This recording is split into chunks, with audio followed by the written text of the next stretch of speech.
जैसा बोलने के बाद रेखा जी ने फोन बीच में काट दिया। माधुरी जी ने कटे हुए फोन। माधुरी जी आराम से सीट पर बैठी और एलिगेंटली कॉफी का एक एक सिप लेने लगी।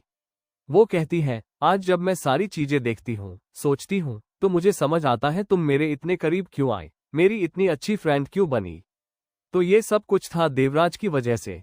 इफ आई रिमेंबर करेक्टली, तब तक देवराज को जाने मुझे 3 साल हो चुके थे। तो क्या तुम हमेशा बोलती थी ना, प्यार में पहले कौन पड़ा, किसने पहले प्रपोज किया, ये सब मैटर नहीं करता। रेखा जी के चेहरे पर ये बोलते टाइम एक हंसी थी जो एक मॉकिंग स्माइल थी और उनकी आंखें हर शब्द को बोलते बोलते और भी ज्यादा खतरनाक होती जा रही थी। प्यार? क्या तुम्हें पक्का पता है देवराज अरोड़ा तुमसे प्यार करता है? जहां रेखा जी की आंखों में गुस्सा और डेंजरस ऑरा था, वहीं माधुरी जी एकदम शांत बैठी हुई थी। यहां तक कि उनकी आवाज भी इतनी कोल्ड थी कि पूरे कॉफी शॉप में शांति छा गई। रेखा जी इन बातों से काफी ज्यादा अपसेट थी। उनके हाथ टेबल के नीचे गुस्से में किसी को मारने को तैयार थे। वो मुझसे प्यार नहीं करते? भूलो मत, मैं देवराज अरोड़ा की लीगल वाइफ हूं, और बात रही तुम्हारी, तो माधुरी, तुम सिर्फ उनकी एक्स वाइफ हो। रेखा जी को फील हो रहा था कि धीरे धीरे अब उनकी एनर्जी उनके गुस्से में बदलती जा रही थी। वो बिना पलक झपकाए माधुरी जी की आंखों में आंखें डाले देख रही थी। मैंने तुम्हारी पोजीशन एज अ मेज वाइफ को कभी डिनाई नहीं करा। आई होप हमारे मामलों के बीच में तुम मेरी बेटी को घसीट कर नहीं लाओगी। मैंने तुम लोगों की जिंदगी वहीं पर तबाह नहीं करी, इसके लिए तुम्हें मुझे शुक्रिया कहना चाहिए। मैं इन सब चीजों को रोकना चाहती थी, इसीलिए जैसा था उसे वहीं छोड़कर आ गई। इतने सालों तक तो हम बहुत शांति से रह रहे थे ना, फिर अचानक इस शांति में भंग कैसे पड़ गया। माधुरी जी की कोल्ड आंखों से निकलने वाली लाइट सीधा रेखा जी के ऊपर पड़ रही थी, जिसको देखकर वो अंदर से डर तो रही थी, लेकिन फिर भी उन्होंने कहा, मैं अपनी बेटी की पर्सनालिटी बहुत अच्छे से जानती हूँ। उसने ऐसा कुछ भी नहीं किया होगा जिससे लाइन क्रॉस हो, अगर तुम लोगों ने उसे उकसाया ना हो तो। रही बात तुम्हारी बेटी की, तो वो कबीर मल्होत्रा को अपने साथ ले गई, तो अब ये मेरी बेटी के लिए भी इतना मैटर नहीं करता। आई होप ये चीजें यहीं पर खत्म हो जाए, वरना देवराज अरोड़ा से पर्सनली बात करने में मुझे कोई प्रॉब्लम नहीं है। देखो तुम इस बातों को कितनी लाइटली ले रही हो। उस दिन कबीर और रश्मि की एंगेजमेंट में आकर तुम्हारी बेटी ने पूरी पार्टी खराब कर दी। उसने रश्मि को चोट पहुंचाई। अब तुम ही बताओ, इन सब से मैं कैसे डील करूं?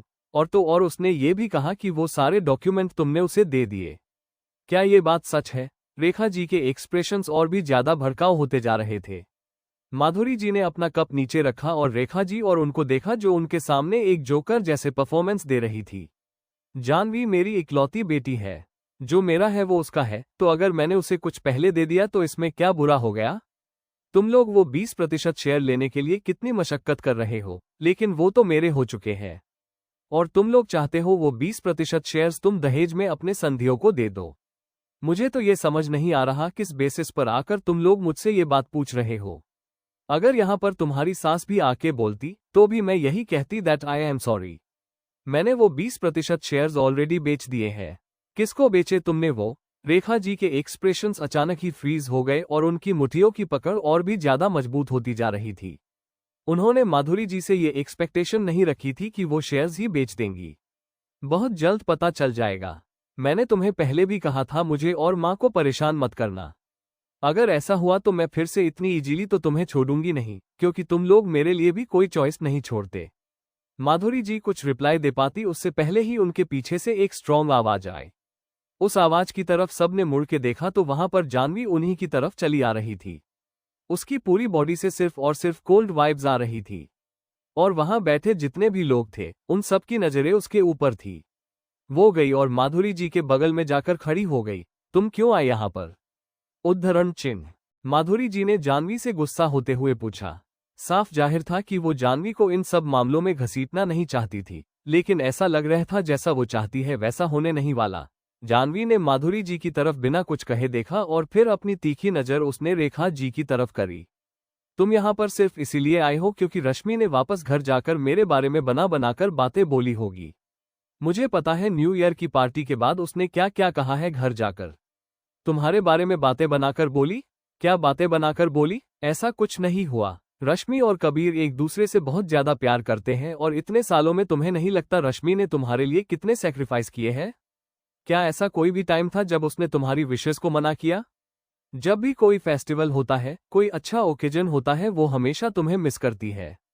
जब भी वो बाहर कुछ खरीदने जाती है तो हमेशा तुम्हारे लिए गिफ्ट लाती है, पर तुम्हारा क्या?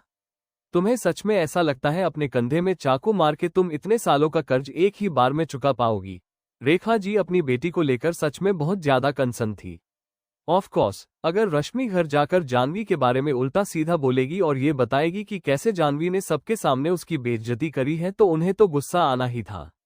अगर रश्मि के मैटर की वजह से तुम गुस्सा हो तो मेरे पास आओ बस। इन सब में मेरी माँ को घुसाने की क्या जरूरत है?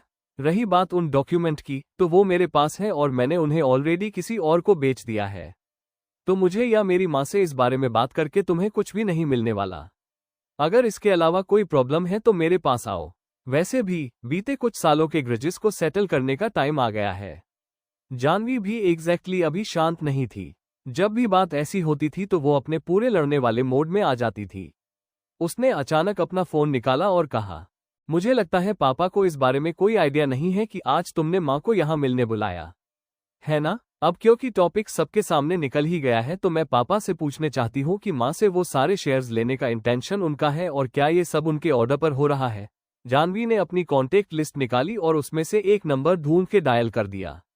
रेखा जी के एक्सप्रेशंस ये सुनने के बाद बहुत अजीब और डरे हुए लग रहे थे। वो कुछ कहने में हिचक रही थी। ऐसा लगा जैसे वो जानवी को रोकना चाहती है, लेकिन वो रोक पाती उससे पहले ही फोन लग चुका था। फोन से देवराज जी की शांत आवाज सबको सुनाई दी। हेलो जानवी। जानवी ने एक गहरी सांस ली और फिर अपनी मां माधुरी जी की तरफ देखा। उनके एक्सप्रेशंस एस यूजुअल नॉर्मल थे और उनकी आंखें अभी भी किसी समुद्र जितनी शांत, लेकिन उल्टा वहीं पर बैठी हुई रेखा जी काफी घबराई हुई और नर्वस लग रही थी। हाँ, मैं बात कर रही हूँ, थोड़ी देर बाद जानवी ने कहा। उसने रेखा जी की तरफ देखा जो काफी डरी हुई सी लग रही थी और रिक्वेस्ट कर रही थी कि वो कुछ ना बोले। तो फिर आगे जानवी फोन पर बोली, मैं माँ के साथ अभी एक कैफे में बैठी हुई हूँ। रेखा अरोड़ा ने माँ को इस कैफे में मिलने के लिए बुलाया और वो अरोड़ा कल्चर मीडिया के 20% शेयर्स उनसे वापस लेना चाहती है। हम दोनों बस इतना जानना चाहते हैं, ये शेयर्स वापस लाने की डिमांड आपकी है और क्या ये आपके इंटेंशंस है? देवराज जी ये बात सुन के कुछ सेकंड के लिए चुप हो गए और फिर उन्होंने कहा, वो शेयर्स ऑलरेडी तुम्हारी माँ के हैं और उन्हीं के रहेंगे। एक बार उसे पास करो फोन। ऑफ कोर्स उसे देवराज जी किसको बोलना चाहते हैं जानवी समझ गई थी। उसने अपना फोन टेबल पर रखा और रेखा जी के सामने फोन रख दिया, जो फोन को देखकर बहुत घबरा रही थी। थोड़ी देर बाद उन्होंने घबराते हुए कहा, देव। उन्होंने इतना ही कहा था जब देवराज जी की स्ट्रिक्ट आवाज सबको सुनाई दी। भूलो मत तुमने मुझसे क्या प्रॉमिस किया था।